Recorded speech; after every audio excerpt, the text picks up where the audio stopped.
Hey y'all, I hope that you're doing well. I finished grading your rhetorical situation discussion posts, and I just wanted to offer a couple of points of clarification about what I'm expecting in discussion posts going forward, as well as some clarification about what the rhetorical situation is. I noticed some confusion in some of your posts.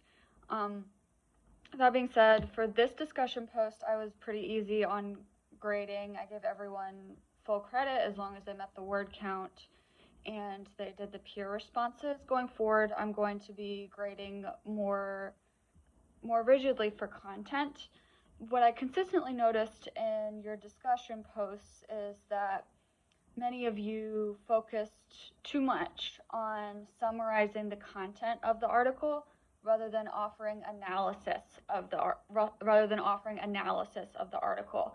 Um, when I'm reading discussion posts, I'm looking for evidence not just that you have read the text, but evidence that you have engaged in critical thinking about the text and you have considered the questions that I'm posing in response to the text. Another thing I want to see in your discussion posts is I want to see you drawing in evidence from the text to support your claims. So, like, for example, if you were saying that the audience for Zizia piece was everyone, you can, in addition to making that claim, which answers one of the questions that I posed, you need to draw in some evidence from the article that supports you.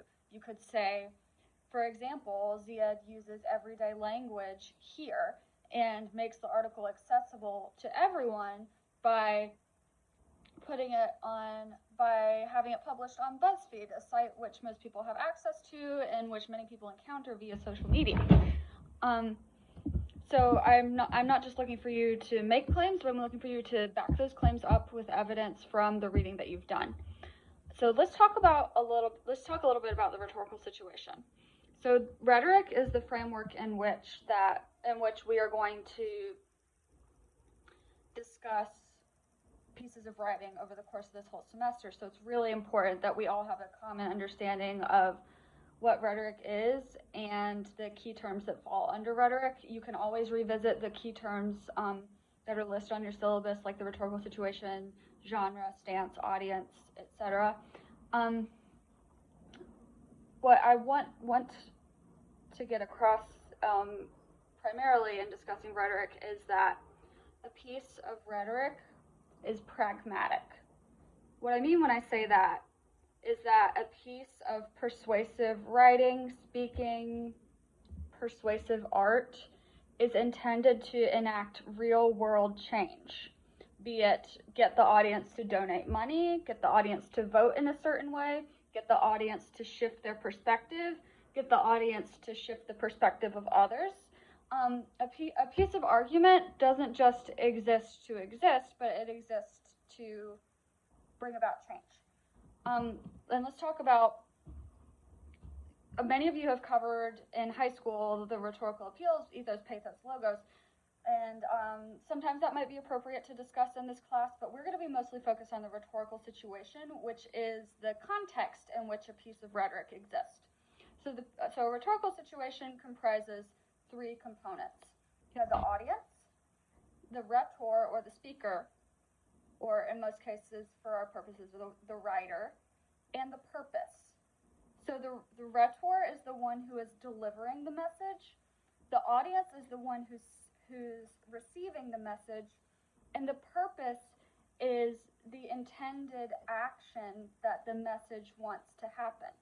So rhetoric is all about who is trying to convince whom to take what action. So this is the way in which I would have liked to see you analyze the article. I would have liked to see specific claims about the audience. I would like for you to discuss who the speaker is, and you don't have to do any sort of in-depth research. You don't have to even Google him, really. He reveals much of himself in the article itself, and I'd like for you to talk about the effect that narrative has on the audience. And then, what do you think this article is attempting to persuade the audience of or persuade the audience to do. And there are multiple different ways that you could answer those questions, and even if they're not the same way I would answer the question, if you provide me with some evidence, that's great. I'm looking for your own analysis, and I'm looking for your own opinions. I'm not looking for regurgitation of what's going on in the text. All right, so please feel free to revisit this video as often as you like for discussion about the rhetorical situation, and reach out to me if you have any questions. I'll see you guys tomorrow.